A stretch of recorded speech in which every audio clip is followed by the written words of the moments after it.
Hello everyone, I'm back with another issue. Now, this morning I woke up to my email where Mike Phillips wrote, "Custody exchange turns deadly in North Carolina, leaving 2 officers wounded and raising questions about family court safety." I read his article. It is on Substack if you want to go and look at it and read it yourself.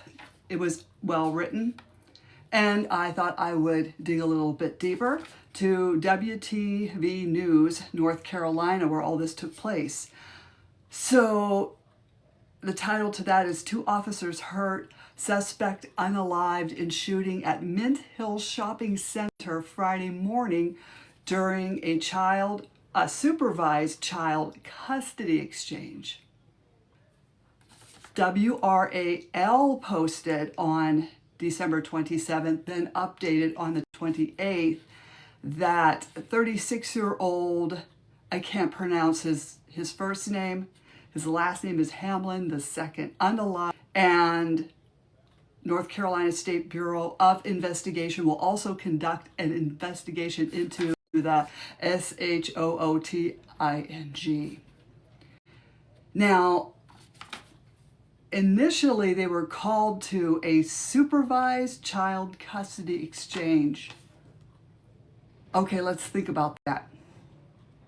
Why not at the police station? A lot of exchanges go on at a police station, not where it's a busy shopping mall in the morning, where there's innocent bystanders. A lot could have really gone wrong there, and it did, okay? 2 officers were hurt, stable condition. Okay, I'm glad. I'm glad they're in stable condition. So the news, but they just barely touched on the custody exchange. But that's North Carolina. Now, even with the police, this violent act was not prevented. Anyone have any better suggestions? I say do your exchanges at the police stations. So even though that could also happen at a police station, right? But maybe less likely. Again, the reporters down there in North Carolina at WBTV News, SOCTV, and WRAL, they need to run to the courthouse and find who the judges and attorneys are in that child custody case.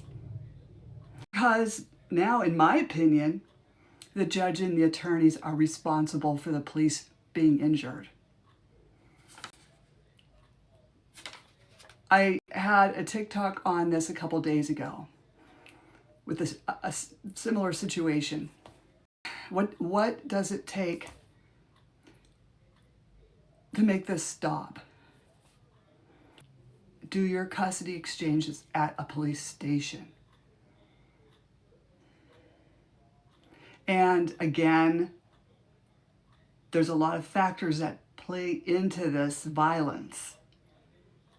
And I'm not blowing off any domestic violence, okay? Because this obviously showed that perhaps that had been going on. And what did the judge do? Ordered a supervised custody exchange at a busy shopping mall. Is that what he did? See, we need to know more. I know they focused on these articles, and the one was on YouTube, the WBTV News, North Carolina. If you go onto the YouTube, you'll find that video where it says, 2 officers hurt, suspect unalived in shooting at Mint Hill Shopping Center Friday morning during child custody exchange the day after Christmas. Again, one thing I learned about North Carolina is a teacher or anyone working with kids does not have to have child abuse clearances in. Like in Pennsylvania, due to Commonwealth versus Sandusky, do you all remember the Penn State scandal here in the lovely state of Pennsylvania? And that was in 2011, I believe, or 2014. But when that happened, the Penn State scandal, they had across the state of Pennsylvania, everyone had to have child abuse clearances in, fingerprinting, and police background checks in. But not North Carolina. Apparently not in a lot of states from what I'm learning. I've been running Slam the Gavel podcast going on 6 years. And to be honest, I was really naive. I thought all the states had to have child abuse clearances when working with children. Apparently not in North Carolina. So I don't know what to think. I have a 5th book coming out that is focusing on that state. That will come out January 2026. I'll let you know when I get closer. Here's another tragedy that possibly could have been avoided if the judge did the right thing. Something is off. I don't know. Something's off. Something's not right, because I know these poor officers were injured. Okay, I'm glad everybody's fine. But the reporters did not go back to the child custody exchange being supervised. And they didn't even say if the other party was injured. They just said other kids and bystanders were not injured. Okay, well, can we go back and talk about the custody exchange? If you think I'm missing something, you tell me. And again, I know they'll investigate further, because this happened again the 26th of December, 2025. But we need to know more. And I hope they all run to the courthouse and find out what the custody orders are, what was going on monetary-wise. I know in my last TikTok, I was on TikTok with a parent in the comments, and she was saying it's not the Title IV defunding causing the violence. It's the judges not looking at the domestic violence. And I can't remember who this person was. We had a great conversation commenting back and forth, but I really feel, I don't know how anyone else feels, but I think this violence is coming from this Title IV defunding, because the judges are imputing the non-custodial parent at a figure they've never made in their lives. It's happening in Illinois. I've interviewed people from Illinois. I've interviewed people in New York State. I have interviewed people in various states. The judges, oh yeah, especially Virginia, they are imputing these parents at a salary they never made before in their lives. I've seen it with my own eyes. Natalia Dalton case in Virginia, where the judge did the same thing. And that case was and it still is, a huge mess. Okay? That is in my second, hang on, in this book here, Raised by These Wolves, Child Trafficking Within the Foster Care and Court Systems. Let me find that specific. Here's Natalia. Okay, she's chapter 6. Fascinating story. I'm sorry this is all happening to her. And I don't know, I just don't know what to think of these past couple of days. If anyone wants to put their comments in, I will bet there was domestic violence going on. I will also bet there's a Title IV defunding going on that also enhances the domestic violence. Because the Title IV D is unaliving people. It's aiding and abetting unaliving individuals and themselves. Because when a judge imputes a figure on you that you've never made in your life, it's scary. I can tell you that. But I'm going to leave you with this short TikTok. To anyone out there, please stay out of the courts if you're able to. If you are up against a personality disorder, God help us all. Because there's no getting away from a personality disorder, because they keep hauling you back to court. Okay, like for instance, my ex, with this imputed number that I never made. What a mess.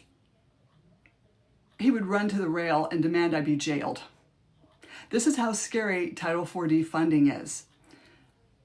He even told the judge, and I have it in court transcript, that I am committing a felony because I was in the arrears $15,000 at that time, after they cost me my job as a registered nurse for 23 years.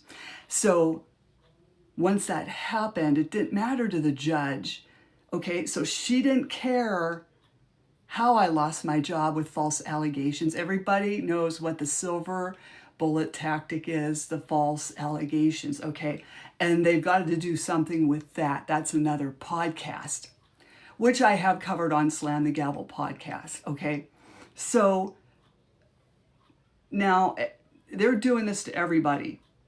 Good moms, good dads, they're doing it to everybody because they know everybody's making good salaries. And if you're the parent making a good salary, chances are you're going to be the non-custodial parent. Now, in my case, the ex was vice president of a corporation.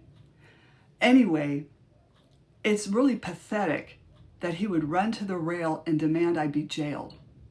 And then he brought up, I have this in transcript as well.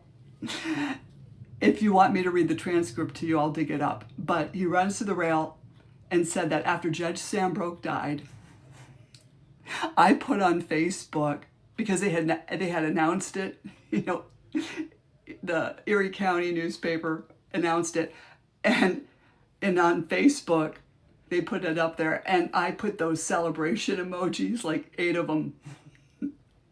And he told that to the judge. And she said, she didn't even look at him. You're well aware. And she also told him that he did not have to continue to show up to these support contempt hearings. But he did anyway. Yeah. So when you're dealing with a personality disorder, this is where it gets crazy. And thankfully, he did not know how to use a GUN. Thank God, right? I did, but didn't own one. Thank God, right? I'm just saying, I am done with this violence. I am done with the reporters not naming the judges and the parties involved and these attorneys, these third-party parasite guardian ad litem's who are all contributing to this big mess. It's a big mess. I don't think you can reform corruption. To be honest, and I've said this before, and everybody knows me, knows, I just want it dissolved, abolished, dissolved. And I'm sure they'll put something else in its place, whatever. But they have got to go through how these judges have relationships with these attorneys. Because chances are, if you're losing your case, your judge is BFFs with the opposing attorney, and they have worked in the DA's department for years. And that's what was going on in my case as well, on top of the ex's wife enjoying her job in the courthouse. So, okay, so my case is, I won't go into it, but be very careful who and what you're marrying. Find out if they have a relative that works at a police station. I mean, this is terrible. This is how people treat each other. When things go bad and things aren't going right, they all run into court and the kids get the brunt of all of this, okay? In fact, I'll touch on court watching while I'm here. So I just filled out a complaint because I was court watching. I don't want to say the state because I want it to be a surprise. I filled it out. I know it's a pain in the rear end when you're court watching. Please, please fill out anything that the judge is doing wrong. Like, for instance, I was not allowed in to watch. And there was nothing going on as far as with minors being talked about, but I was kept in the waiting room. So I called the presiding judge's office and I said, they're not letting me in. So they took my name and number. We'll call you back. No, that didn't happen. Okay, so then I was notified there was a recess. So I came back in to watch for the afternoon. And they still would not let me in. So I called the presiding judge's office again. I took screenshots of my timestamp of where I called. So when I filled out my complaint, they know I've called. So here's this poor person presenting a case as a pro se litigant, and no one's letting in court watchers. I've had it. So I did fill out the complaint. I took it to AAA and I had it notarized. Mailed it off yesterday. And that incident happened mid-December. So it got hectic with the holidays. I should have had it out sooner. But I was also worried that if I mailed it, it gotten lost or tossed, right? But I beg all of you who are court watching, please watch what's going on. Legal advice, because I'm not an attorney and there's no such thing as good legal advice. But get it notarized, because now it's an affidavit, okay? And you send it in, make a copy, and you can take a picture of it and send it to the parent that you're court watching with. It's not going to do that parent any good if you fill out a complaint and give it to that parent. It's not going to do anybody any good. We have to do these complaints and fill them out ourselves because we witnessed it. Okay, it's horrible. I know, I hate filling out paperwork. Luckily, this was only 1 page long and it wasn't long and drawn out like the first complaint I did on this judge. And when there's child abuse involved, darn right I'm going to fill out a complaint, affidavit, because I'm telling everybody, and tell you what, it could be the 114th complaint that gets that judge removed off the bench. Okay, so as we go into this new year of 2026, I really hope all of them. Again, Michael Phillips, you can find him on Substack.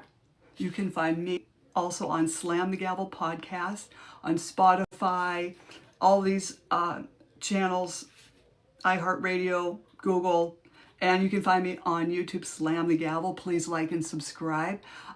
It'd be great to get more subscribers, would be awesome. And I just want everybody to be safe out there because this took place at a shopping mall. You or I could have been at the shopping mall and heard all these shots being fired. Scary. It's scary. You know, so just please, everyone, be careful. And we'll just get through all of this. Keep everyone in your prayers. Again, keep everyone in your prayers. So I hope the new year brings something. Careful when you go into a shopping mall. Had no idea that a supervised visit would take place in a shopping mall in North Carolina. Hence my disgust for North Carolina. Okay, I hope everyone has a good rest of the day. And I will come back and talk to you all again. If you have any questions, comments, when I post this, feel free to make comments. I'll probably put this on my YouTube channel. I will take this TikTok live and put it right on Slam the Gavel YouTube. And then I'll make clips of it that I will upload to TikTok, okay? So that way you can get clips of this. But everyone needs to know this took place in a shopping mall, and it was a supervised custody exchange. Be careful out there, everyone. Okay? Thank you for joining me.